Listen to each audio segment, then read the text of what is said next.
Mateo capítulo 27, versículo 44. Lo mismo le injuriaban también los ladrones que estaban crucificados con él.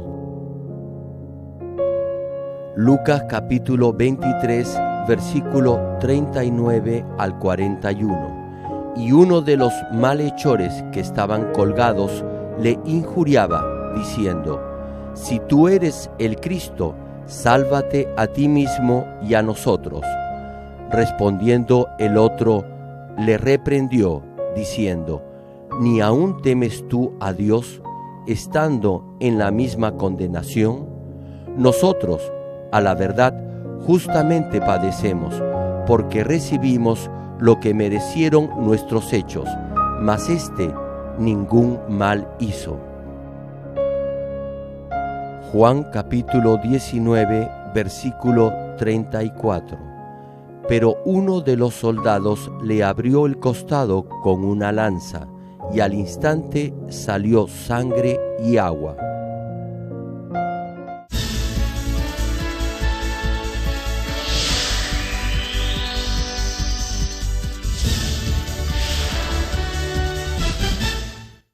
El predicador, reverendo Gerald Green, antes de conocer al Señor, sufrió por 7 años de diversas enfermedades, pero un día llegó a conocer a Dios y fue inmediatamente sanado de todas sus dolencias.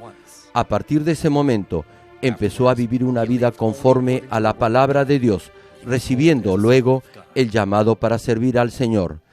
En 1982 estableció en Seúl, Corea del Sur, la iglesia Manmin con solo 13 personas. Su iglesia creció año tras año bajo la dirección de Dios y en 1993 fue considerada por la revista Mundo Cristiano entre las 50 iglesias de más rápido crecimiento en el mundo. Hasta el día de hoy, la iglesia se ha mantenido consagrada a la oración. Además, el reverendo Gerald Green ha asumido el liderazgo para difundir el Evangelio por el mundo entero en obediencia a la gran comisión del Señor. Actualmente, la iglesia Manmin cuenta con miles de iglesias en las principales ciudades de Corea y en todo el mundo, en países como Kenia, Estados Unidos, Canadá, Japón, Francia, India, Filipinas, Honduras, Perú y Bolivia, y con decenas de misioneros alrededor del mundo. Asimismo, el reverendo Gerald Green ha dirigido multitudinarias cruzadas en Uganda, Kenia, Japón, Pakistán, Filipinas, Honduras, India, Rusia, Alemania, Perú, República Democrática del Congo y en la ciudad de Nueva York. La cruzada de Nueva York, que se realizó en el Madison Square Garden, fue transmitida a más de 200 países vía satélite. Donde quiera que haya realizado estas cruzadas, las obras milagrosas de sanidad divina se han producido tan rápidamente que ha sido calificado como el más grande evangelista de todos los tiempos por diversos medios de comunicación, incluyendo la CNN, una de las principales cadenas de noticias del mundo. Hechos capítulo 1, versículo 8. Pero recibiréis poder cuando haya venido sobre vosotros el Espíritu Santo, y me seréis testigos en Jerusalén, en toda Judea, en Samaria y hasta lo último de la tierra.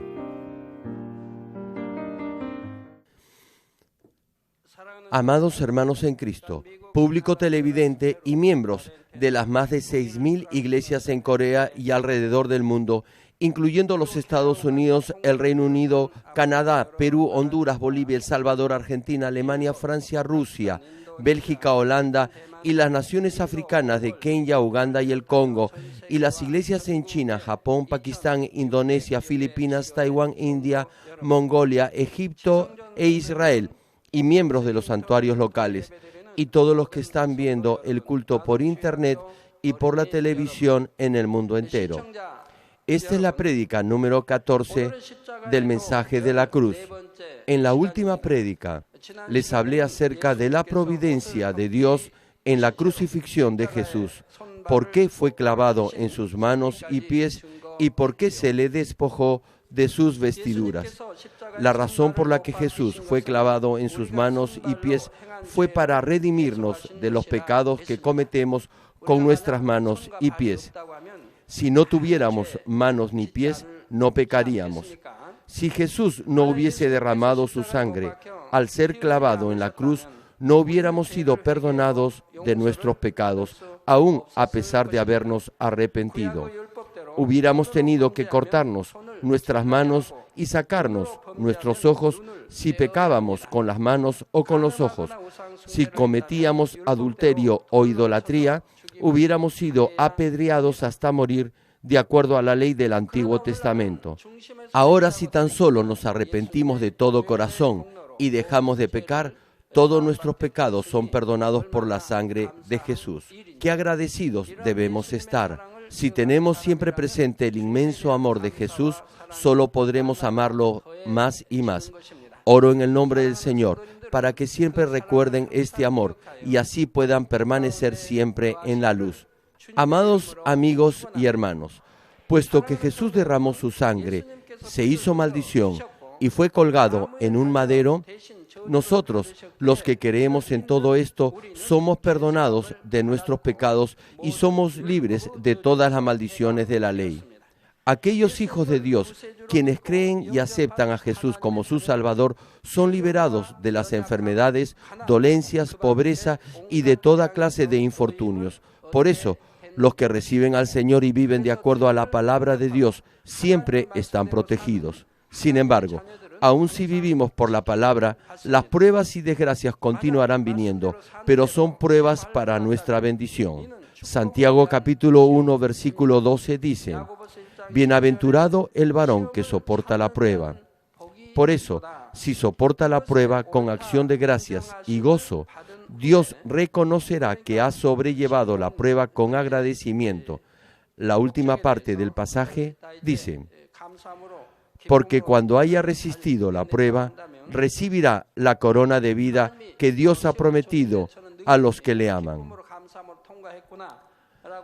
Asimismo, Mateo capítulo 5, versículo 10 cita: Bienaventurados los que padecen persecución por causa de la justicia, porque de ellos es el reino de los cielos.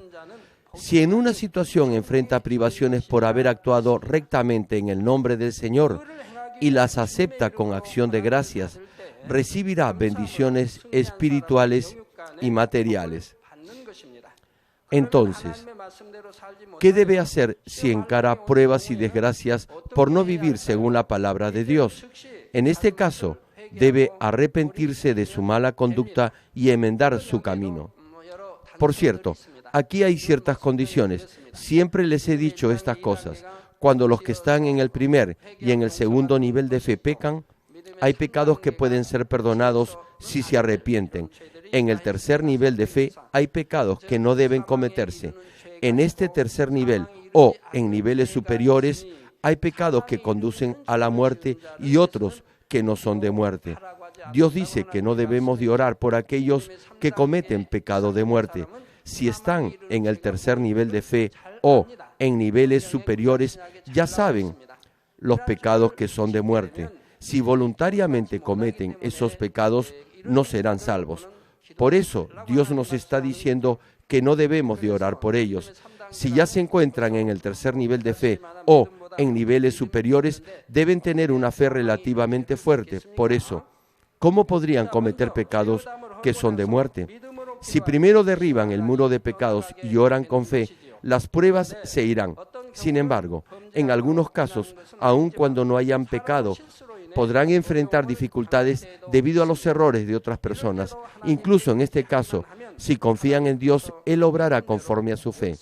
Por ejemplo, el 3 de octubre de 1994, mientras conducía, el pastor Kang, uno de los copastores de la iglesia Manmin, chocó accidentalmente contra una excavadora.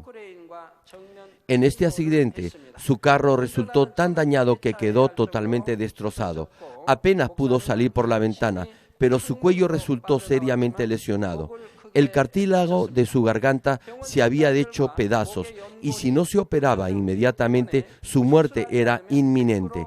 El hueso que bloquea el esófago para respirar y el ducto para ingerir alimentos estaban completamente destrozados. Y si bien el oxígeno ingresaba a su organismo mientras respiraba, sin embargo, cuando tragaba algo, la respiración se le obstruía y podía morir asfixiado. Además, los médicos dijeron que luego de la operación no podría hablar. No obstante, no recibió ningún tratamiento médico. Dejó el hospital al día siguiente para venir a recibir mi oración. Luego de la oración comenzó a recobrarse y después de 3 días ya podía comer.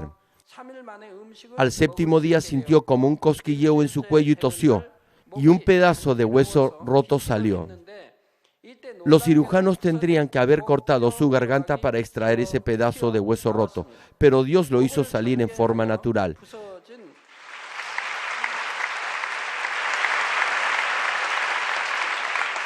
Después de eso, se recuperó y pudo ingerir alimentos sólidos y carne. Desde entonces ha estado trabajando en su ministerio sin ningún problema. Estimado público televidente, ¿qué deben hacer en el caso de los bebés que no pueden mostrar su fe si están enfermos o sufren algún accidente? En estos casos, ellos pueden experimentar el obrar de Dios por la fe de sus padres. En una ocasión, una uva muy grande se introdujo en las vías respiratorias de un bebé de 2 meses de edad y su situación era crítica. Esta uva en coreano se llama Jeobong, que significa uva grande, y es realmente grande. La uva llegó hasta el pulmón del bebé y ya la sangre estaba entrando en su pulmón y no podía respirar bien. Los doctores decían que no tenía ninguna esperanza de vivir y que ni siquiera lo podían operar porque era muy pequeño. Por último, el flujo de oxígeno hacia su cerebro disminuyó, lo que le causó un problema cerebral. Dijeron que si sobrevivía, no crecería de forma normal. Sin oxígeno, las células morirían. En esa situación, sus padres decidieron confiar solo en Dios y, en primer lugar, se arrepintieron por no haber vivido conforme a la palabra de Dios. Entonces, luego de recibir por fe la oración de sanidad que está grabada en el servicio automático de respuesta telefónica, el bebé comenzó a recuperarse rápidamente. El niño que estaba esperando la muerte en la unidad de cuidados intensivos después de una semana fue dado de alta del hospital. 2 días después le tomaron unos rayos X y los padres y los doctores una vez más se quedaron sorprendidos. El bebé no tenía ningún problema en el cerebro y la uva en el pulmón había desaparecido totalmente, incluso las semillas. El Dios Todopoderoso la desintegró con su poder. Queridos hermanos en Cristo, de igual forma, los hijos de Dios que creen en el Señor, si oran con fe, pueden recibir respuestas y bendiciones en el nombre del Señor, quien nos redimió de nuestros pecados. Sin embargo, la mayor bendición al aceptar al Señor es que ahora vamos al reino de los cielos y no al infierno. El infierno es un lugar espantoso y horrible. Marcos capítulo 9, versículo 48 y 49 dice: donde el gusano de ellos no muere y el fuego nunca se apaga, porque todos serán salados con fuego. Esto describe qué clase de castigo recibirán aquellos que van al infierno. Todos serán salados con fuego. Hace algún tiempo tuve una visión en la cual vi a las almas en el infierno retorciendo sus cuerpos como si estuvieran bailando frenéticamente. Tal como la sal revienta en una sartén caliente, sus cuerpos parecían estar saltando y doblándose debido al dolor y al calor del lago del fuego. Y no solo está el lago de fuego, sino también el lago de azufre, que es 7 veces más caliente que el lago de fuego. El lago de azufre es para las almas que han cometido pecados más graves de los que han cometido las que están en el lago de fuego. Las almas en el lago de azufre no se retuercen ni gritan. El dolor y la agonía son tan intensos que ni siquiera pueden mover sus cuerpos ni emitir sonido alguno. Las almas en el infierno sufren el castigo eterno sin descanso ni respiro en el lago de fuego y en el lago de azufre, y ni aun deseándolo pueden morir. Por eso, la Biblia dice que es mejor que nos cortemos nuestras manos y pies para no pecar que ir al infierno. No mucho tiempo después de la inauguración de esta iglesia, Dios me mostró el lago de fuego en el infierno y el lago de azufre. El lago de fuego es inmenso. En los alrededores de la casa de oración Galilea, a menudo en las mañanas podemos ver una especie de bruma.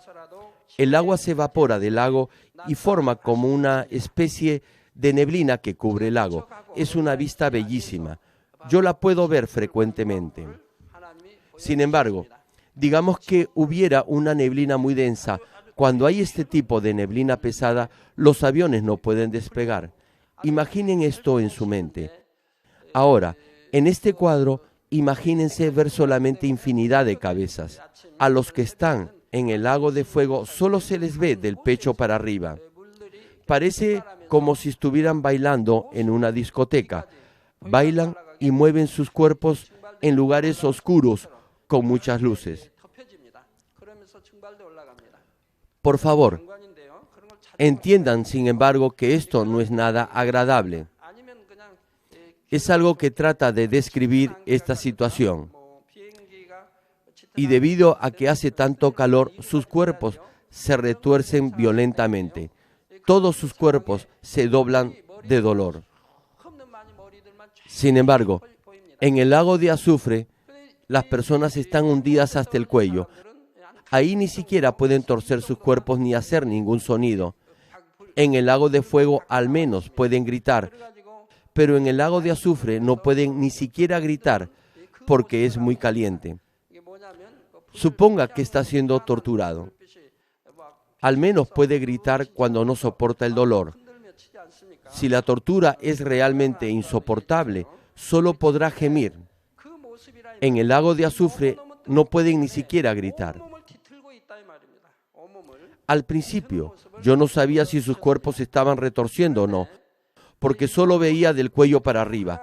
Antes pensaba que no podían ni siquiera mover sus cuerpos porque estaba muy caliente, pero ahora creo que tal vez sus cuerpos se estaban retorciendo, pero no los podía ver porque estaban ocultos por el ardiente azufre. De cualquier forma, no los podía ver retorciéndose, pero con toda seguridad no podían gritar debido al intenso dolor.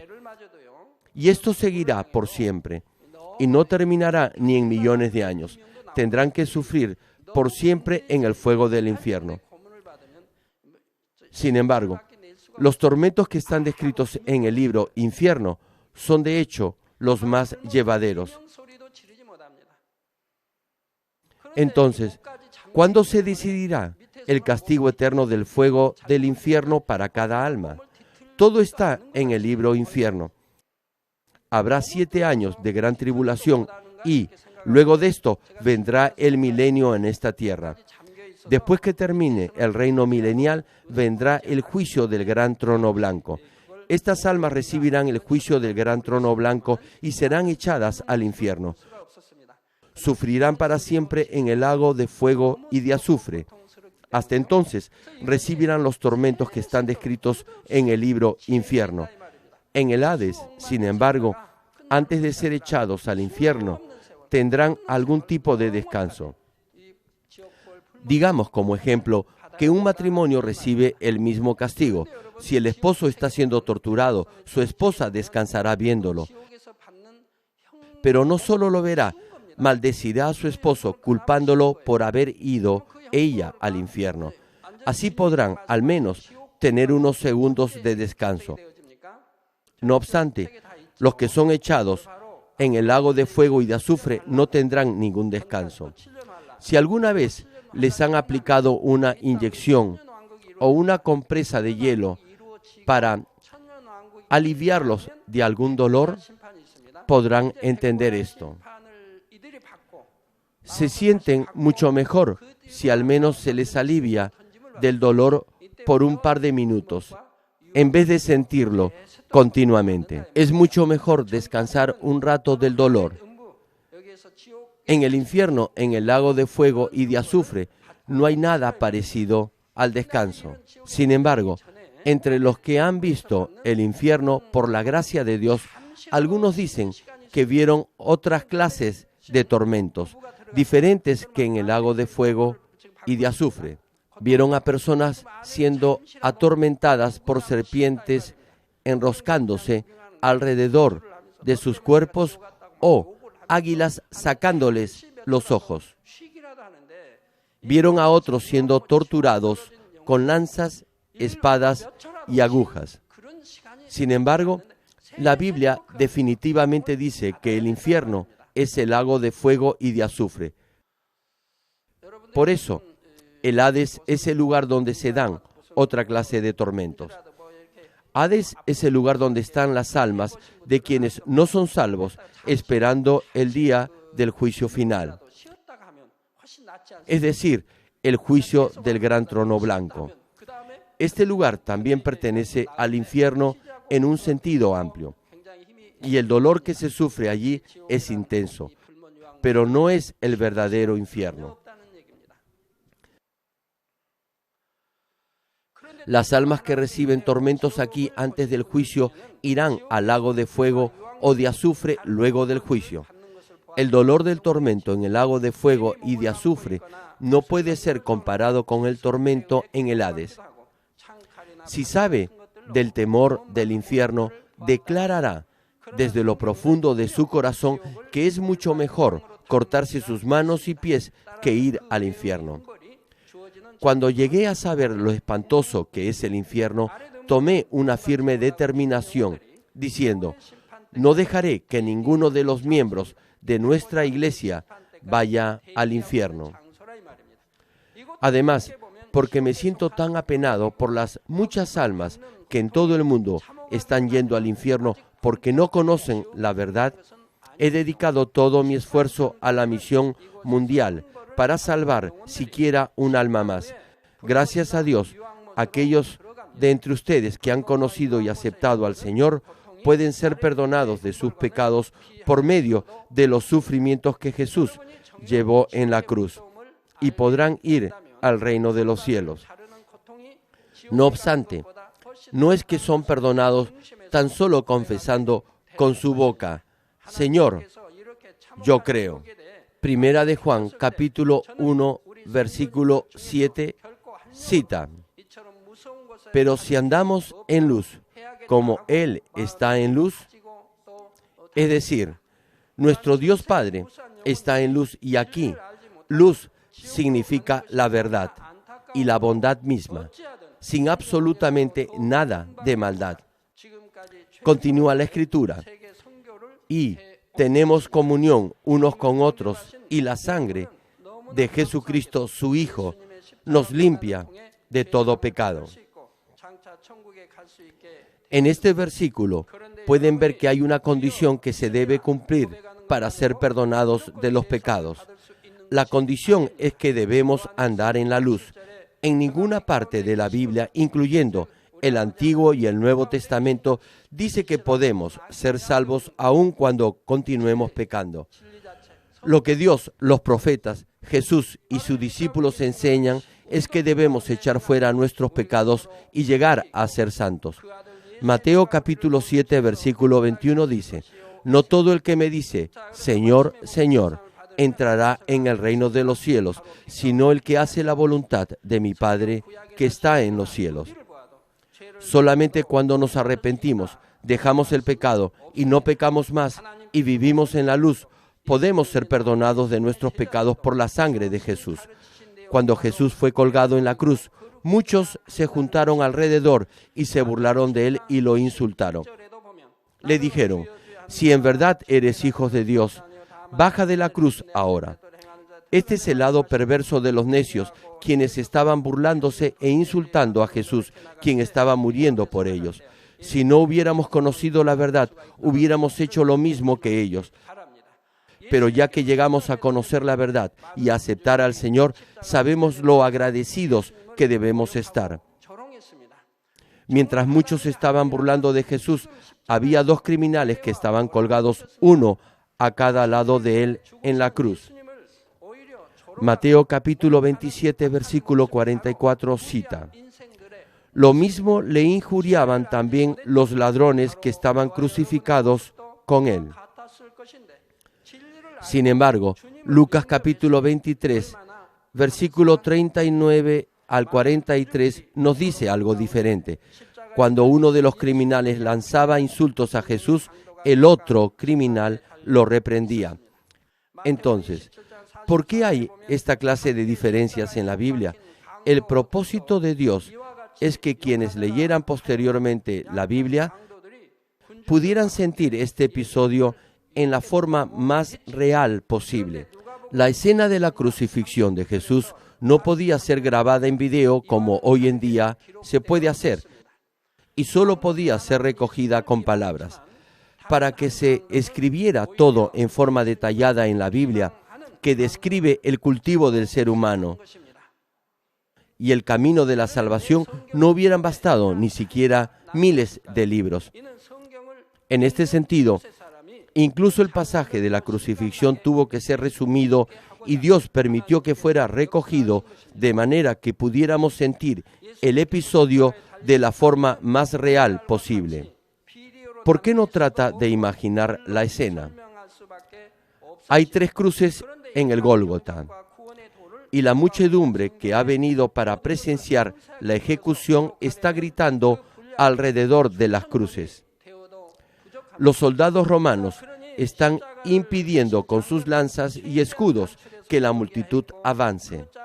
La gente está parada en semicírculo y la cruz y los soldados están al centro. Por eso, de acuerdo a la ubicación de cada persona, se podía escuchar cosas diferentes. Las cruces habían sido puestas en un montículo y la multitud estaba en la parte baja. Si uno estaba al lado del criminal que lanzaba improperios a Jesús, podía claramente escuchar lo que este criminal estaba diciendo, pero no podía oír muy bien lo que el otro criminal estaba hablando. La cruz del Señor estaba en el centro, y los que se encontraban en un extremo tenían que haber oído claramente al criminal cerca de ellos. Sin embargo, no podían escuchar al otro criminal en el otro extremo.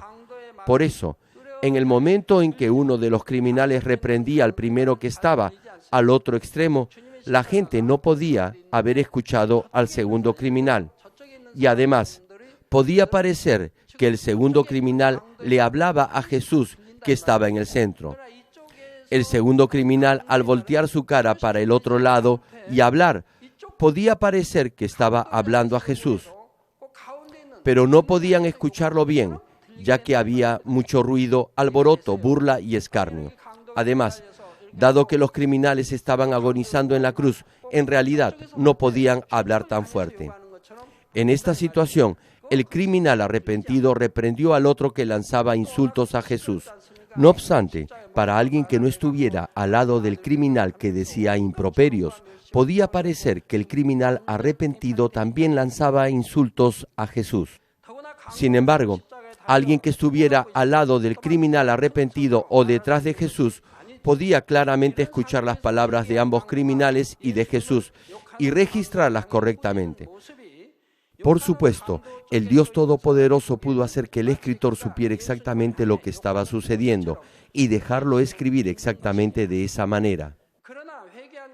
Sin embargo, al permitir esta clase de diferencias en la Escritura, los que la leen con la inspiración del Espíritu Santo pueden sentir, de hecho, esta situación tan real como si la estuvieran viendo. Todos los 66 libros de la Biblia fueron escritos por la inspiración de Dios, por lo que no hay ni un solo error ni falta en ella. En consecuencia, cuando lean la Biblia, aun si hay cosas que no concuerden con el razonamiento humano, espero que no juzguen nada con sus pensamientos carnales. Los animo a que le pidan a Dios el significado espiritual de cada pasaje y que entiendan claramente la voluntad de Dios encerrada en ese versículo con la inspiración del Espíritu Santo. Querido público televidente, Jesús sufrió durante muchas horas en la cruz un intenso dolor y finalmente expiró. Juan capítulo 19, versículo 31 dice: Entonces los judíos, por cuanto era la preparación de la Pascua, a fin de que los cuerpos no quedasen en la cruz en el día de reposo, pues aquel día de reposo era de gran solemnidad, rogaron a Pilato que se les quebrasen las piernas y fuesen quitados de allí. Era viernes cuando Jesús fue colgado en la cruz, El día siguiente era sábado, el día de reposo para los judíos. Y debido a que en el día de reposo no podían dejar colgado en el madero a ningún cuerpo muerto bajo maldición, los judíos le pidieron al gobernador Pilato que bajara los cuerpos de las cruces. Si se quiebran las piernas de los que están colgados en una cruz, estos no podrán sostener más el peso de sus cuerpos y morirán más rápidamente, asfixiados. Los dos criminales que estaban a cada lado de Jesús fueron bajados luego de habérseles quebrado sus piernas, pero no fue lo mismo con Jesús. Los soldados vieron que Jesús ya no respiraba y no le quebraron sus piernas. El Salmo 34, versículos 19 y 20 cita: muchas son las aflicciones del justo. Esto es, al malvado le desagradan los justos. Aun cuando los justos no le hagan daño, el perverso tratará de matarlos. Continúa el pasaje. Pero de todas ellas le librará Jehová. Por eso, si nuestro Dios no nos libra, nos sentiríamos desamparados. Pero Dios siempre nos protege y nos libra. Y termina la cita: Él guarda todos sus huesos, ni uno de ellos será quebrantado. Todas estas profecías del Antiguo Testamento se cumplieron. Jesús fue crucificado para llevar todos los pecados de la humanidad.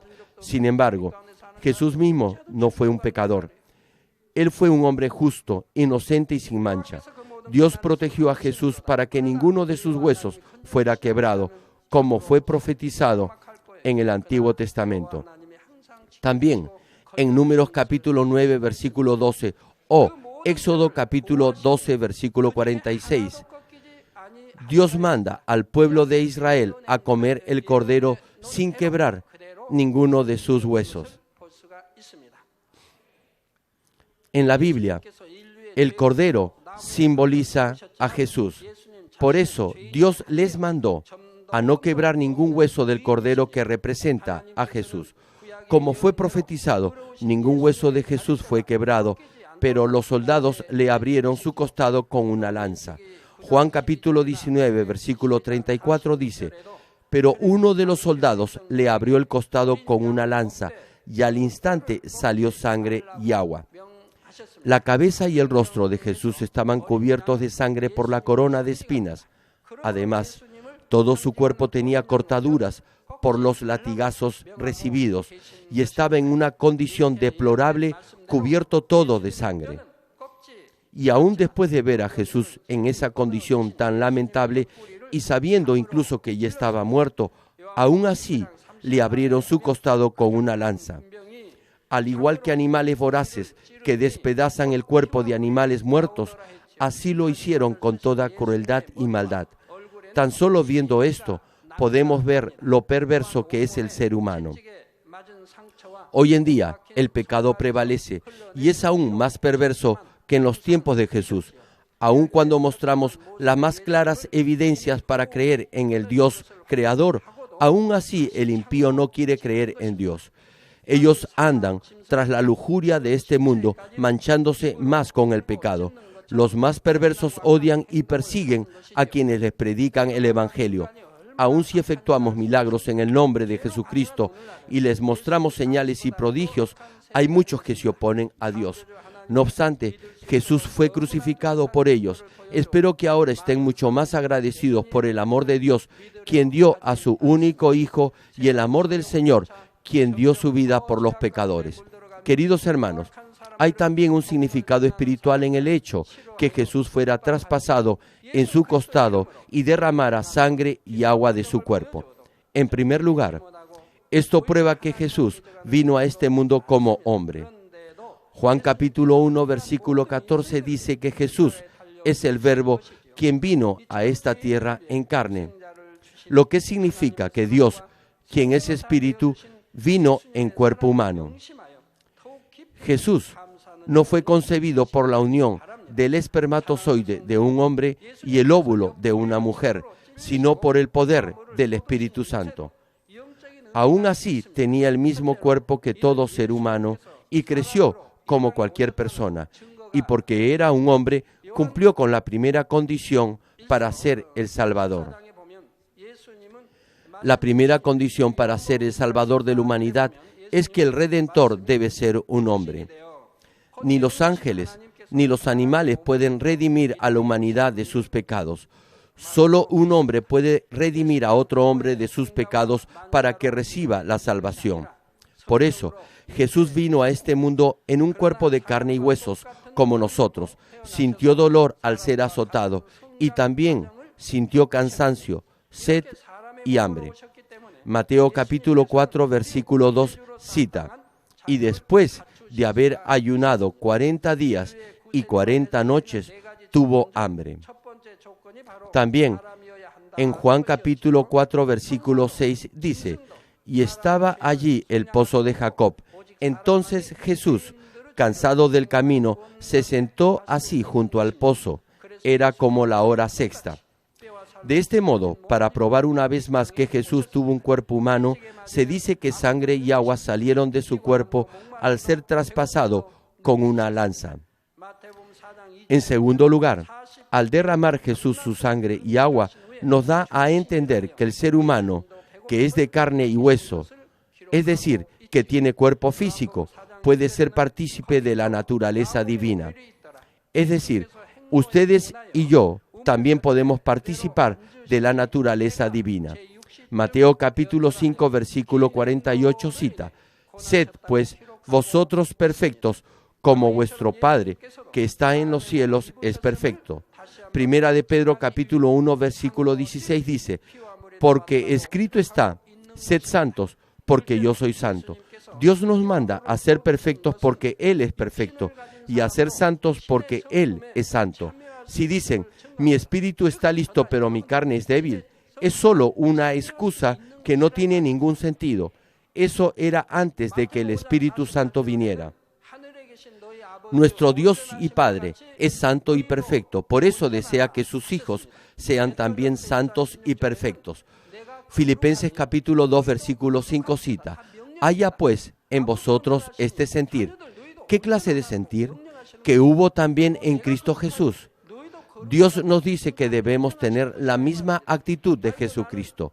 Segunda de Pedro capítulo 1, versículo 4 dice: por medio de las cuales nos ha dado preciosas y grandísimas promesas, para que por ellas llegaseis a ser participantes de la naturaleza divina, habiendo huido de la corrupción que hay en el mundo a causa de la concupiscencia.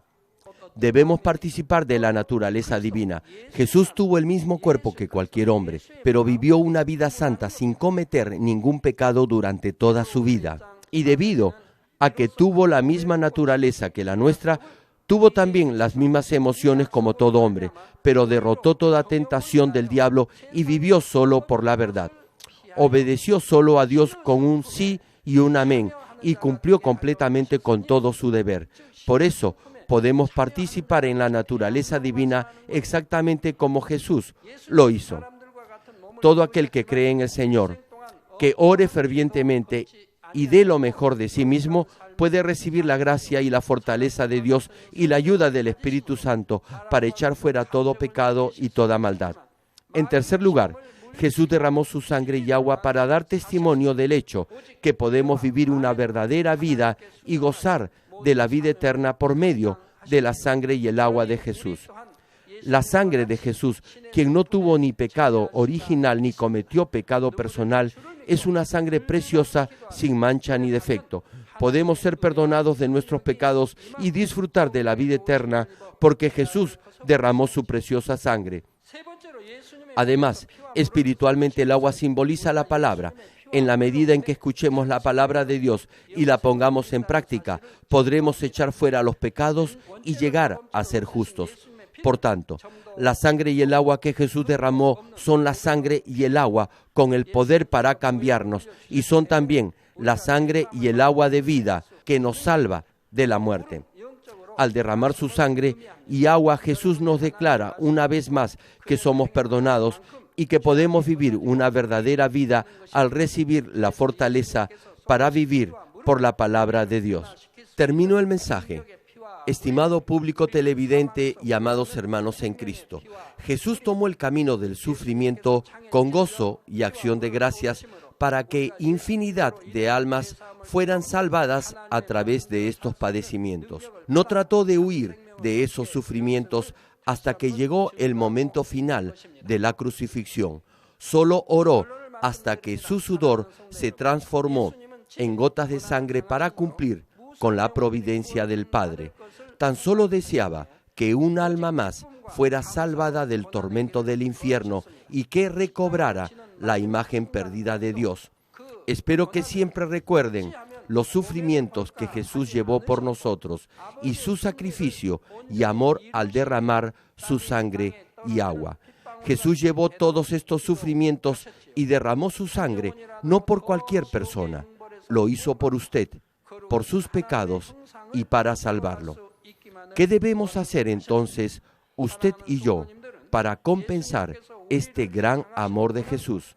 Efesios capítulo 5, versículo 1 y 2 cita: Sed, pues, imitadores de Dios como hijos amados, y andad en amor, como también Cristo nos amó, y se entregó a sí mismo por nosotros, ofrenda y sacrificio a Dios fragante.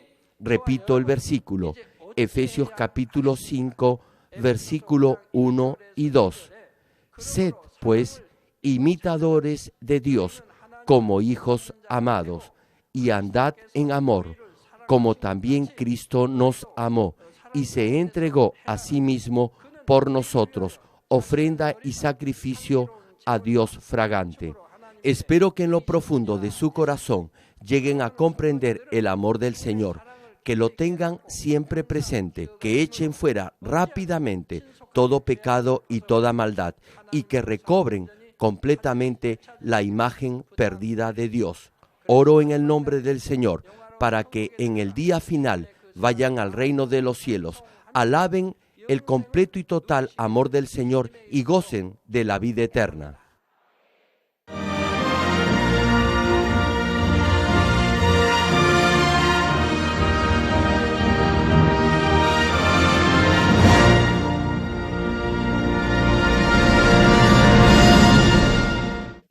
Ahora oraré por todos aquellos que están enfermos.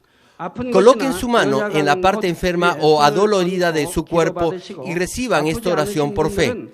Si usted no está enfermo, pero desea que ore para que Dios le conceda los deseos de su corazón, coloque su mano sobre su pecho y recibe esta oración por fe.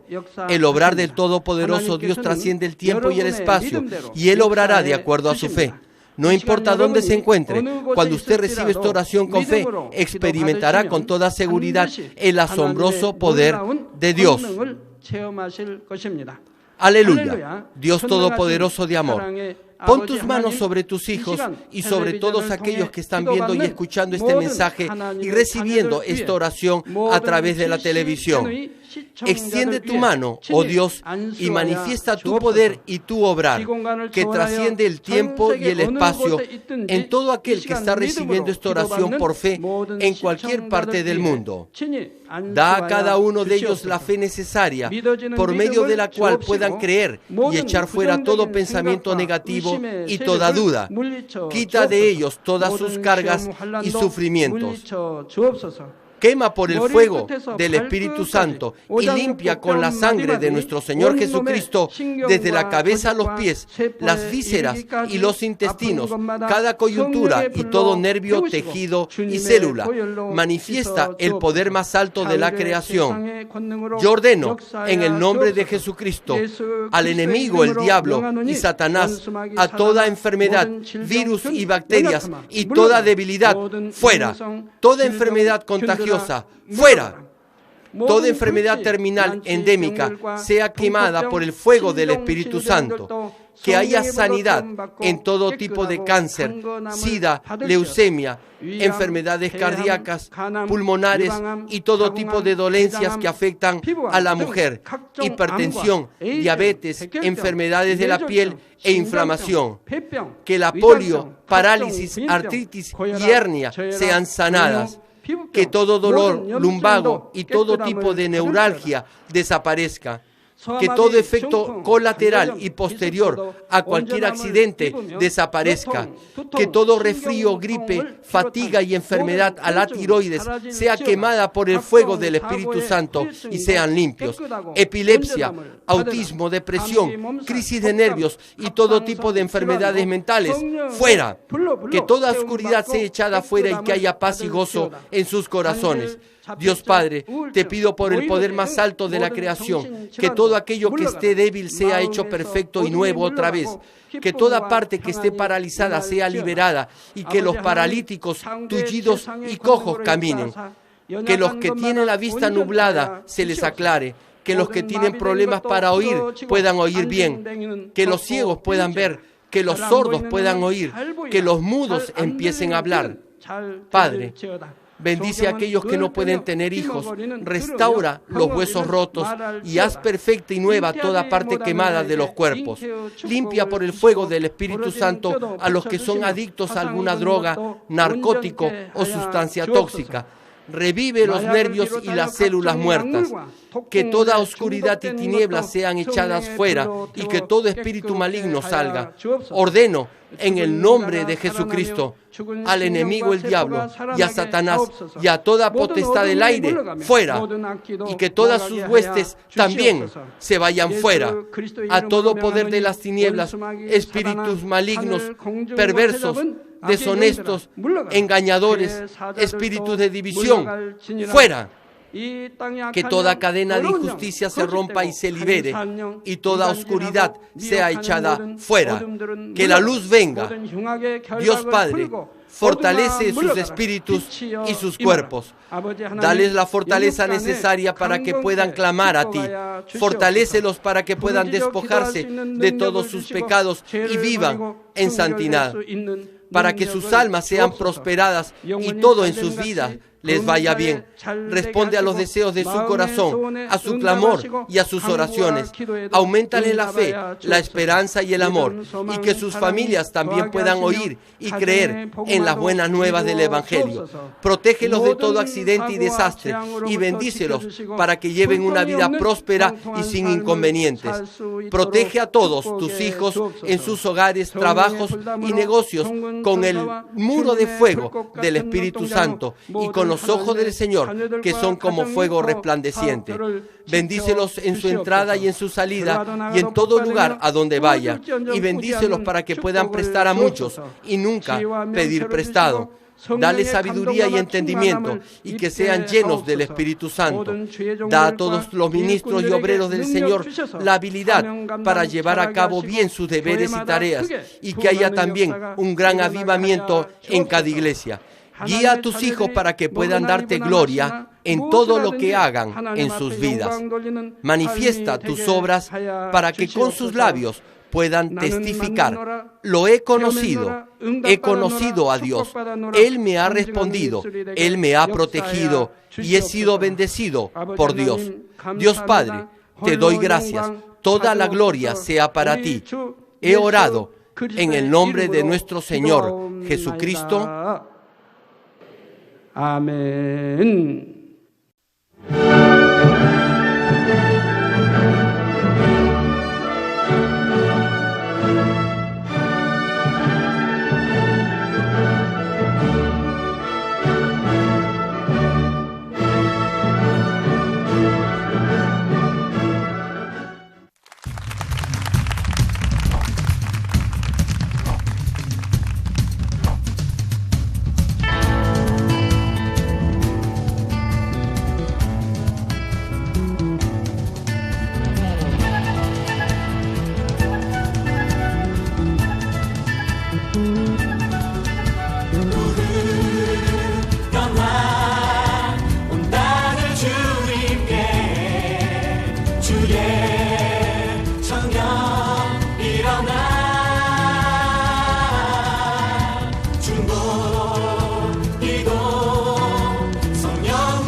영광 중에 오실 나의 신랑 내 주님이시여, 이제 곧 주의 품에 안길 것을 생각하니 내 영혼이 기쁨으로 가득하나이다. 아멘. 주 예수여, 어서 오시옵소서.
십자가 지고 오르시